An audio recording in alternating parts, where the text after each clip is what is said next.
The promise that God gives to Abram in our reading this morning is kind of amazing. I will make of you a great nation, and I will bless you and make your name great so that you will be a blessing.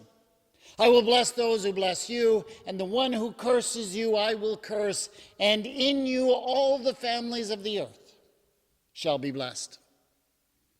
What a high calling, what an exalted holy mission to find such potential in himself, and yet also to have such a positive impact on the world. But, and there is a but this promise is only activated in one way. Go from your country and your kindred and your father's house to the land that I will show you. And I'm quite sure that at least for a moment, Abram looked around and, well, it seemed to him that that might be easier said than done. Abram had lived in Haran a long, long time. He had put down deep roots, had developed a circle of friends. He had business contacts and connections throughout the area. And then there was the matter of his father's house. His father, Terah, had only just passed away at the young age of 205. You think that maybe King Charles had to wait a long time for his parent to die so that he could get the job he'd been waiting for his entire life?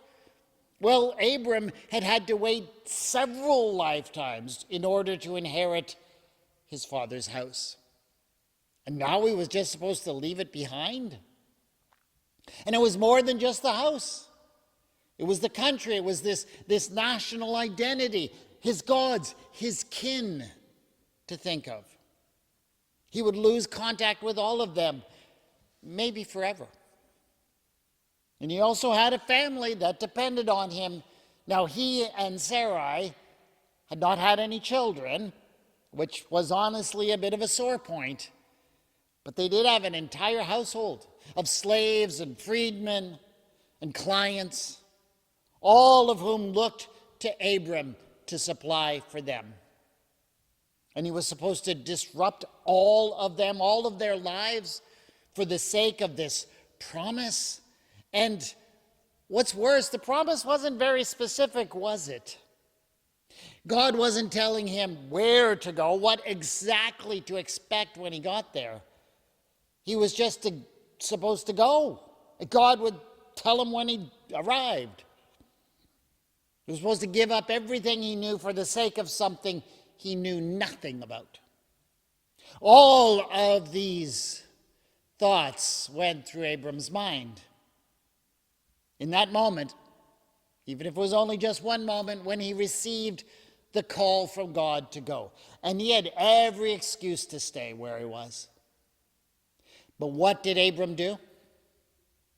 Did he let any of those considerations get in the way of the adventure that God was placing before him? No, he did not. So Abram went. And as the Lord had told him, and Lot went with him. Abram was 75 years old when he departed from Haran. Abram took his wife Sarai and his brother's son Lot, and all the possessions that they had gathered, and the persons whom they had acquired in Haran, and they set forth to go to the land of Canaan. And the world would never be the same again.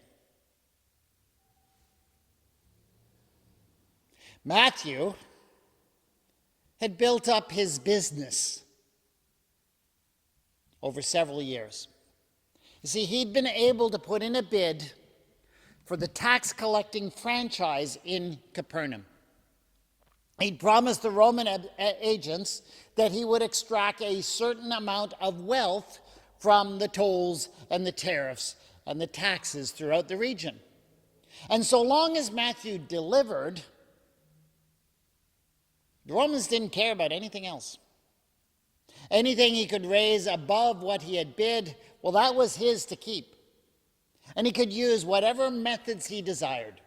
Extortion, theft, threats to break people's legs or send them to sleep with the fishes at the bottom of the Sea of Galilee. The Romans didn't care, as long as they got their cut. And Matthew had done really well. It was true, yeah, that everyone hated him because of it. They knew he was part of a corrupt system that was designed to squeeze every last coin out of their pockets. But Matthew had made peace with that.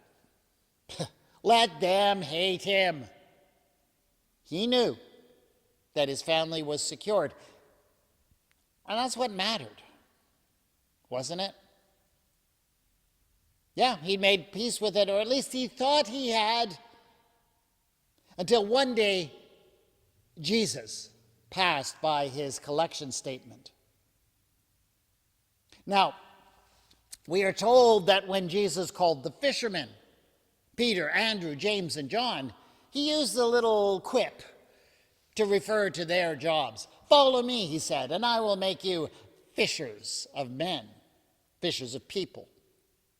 Well, apparently all he said to Matthew was, "Follow me." And that seems like a bit of a lost opportunity, if you ask me. I mean, why not at least say, "Hey, Matthew, you can count on me"? Or better, why not say, "Follow me," and even the most off-balance sheet activities and deferred impact liabilities will be fully amortized into equity of change, ensuring positive net value for humanity's statement of affairs. I mean, that's how you talk to an accountant. Am I right? No. Apparently, Matthew didn't need to hear any of that. All he needed to hear was two words: "Follow me." And it turned out that maybe he was less reconciled to being a leech, sucking the life out of his countrymen, than he thought. Maybe Matthew hadn't quite given up on himself yet. Now note that he had no idea what Jesus was calling him to go and do. He'd been given no actuarial forecasts or business plans. He was just supposed to get up and follow. But did Matthew hesitate? Nope. He dropped everything that had given purpose and meaning to his life up until that point. He left behind his tax records and the list of people who owed him money. He abandoned the very people who relied on him to get rich. And he followed Jesus. And the world would never be the same again.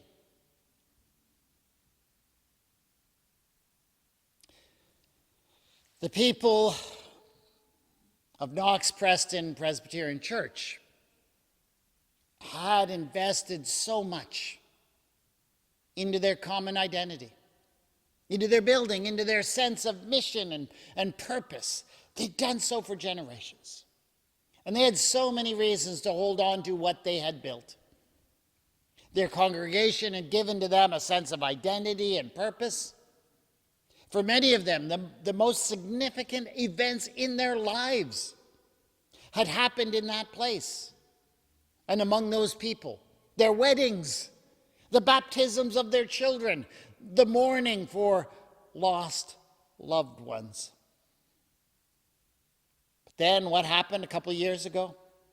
God came along and said, "Go. Go out from this congregation and from this church family and from your ancestors' building to a place that I will show you."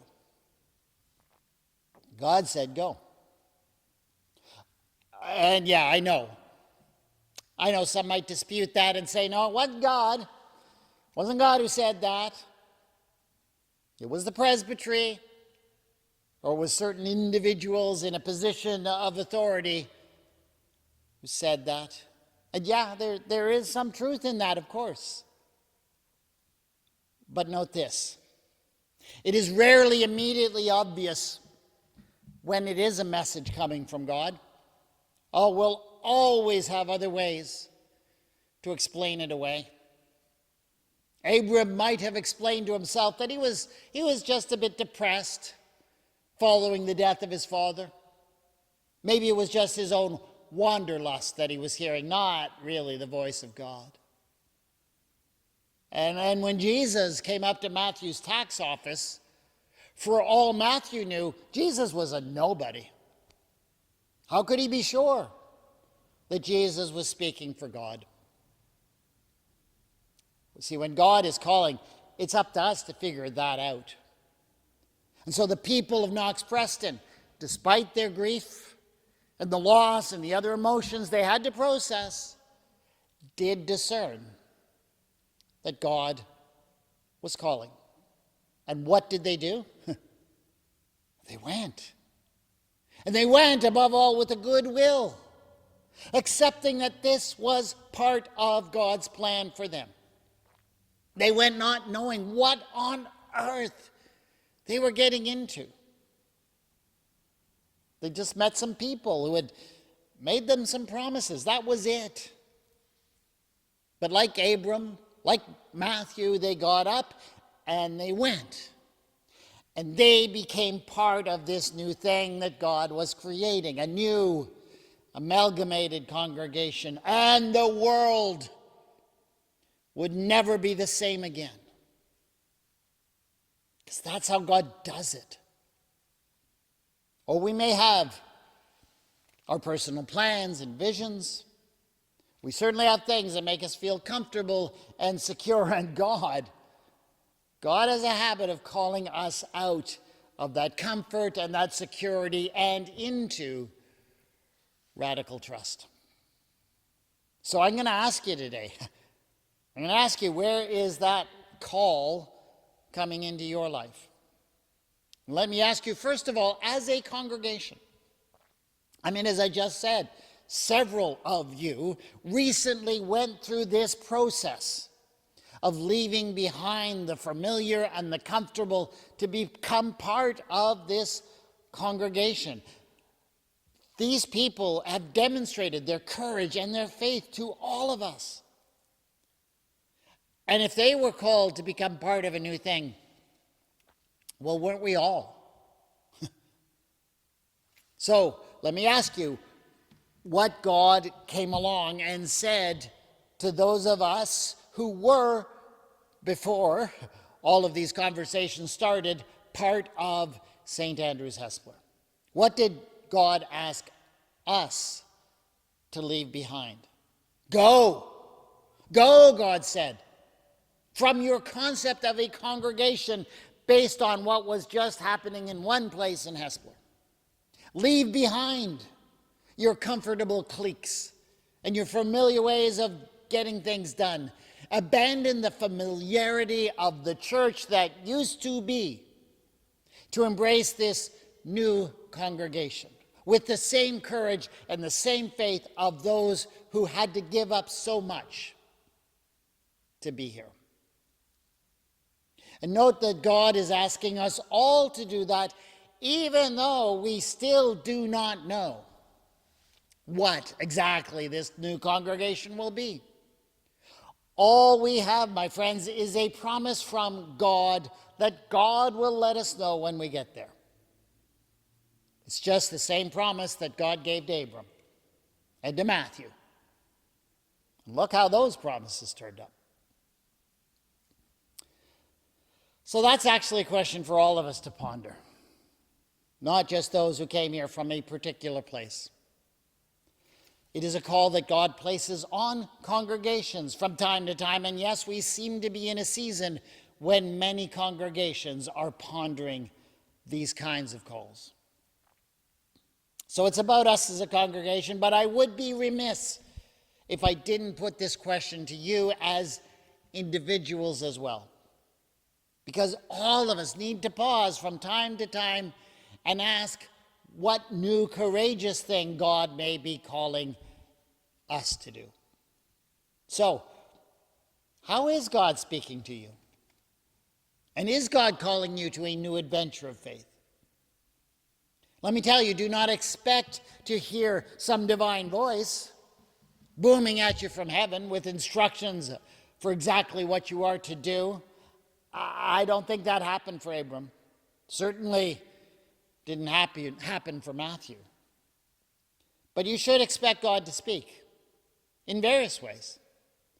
Sometimes it's when we finally learn to quiet our busy minds through a practice of meditation that the voice of God, which has been speaking to you all along, can finally break through.